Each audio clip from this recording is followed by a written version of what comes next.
Rölli tässä taitavasti voimistelee ja kaikki toiset ihailevasti katselee. Mä olen hirmuisen notkea ja Röllimetsän paras voimistelija. Ensiksi pyörittelen käsiäni näin ja sitten toista kättä toisinpäin ja sitten käännän toisen käden selän taa. Tämä on mukavaa.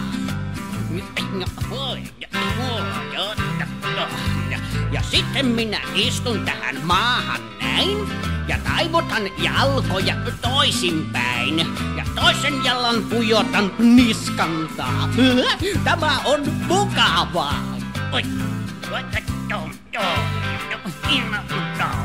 Ja sitten otan varpaista kiinni näin ja sitten käännän nuttuni nurinpäin ja pääni minä pujotan henkselin alta.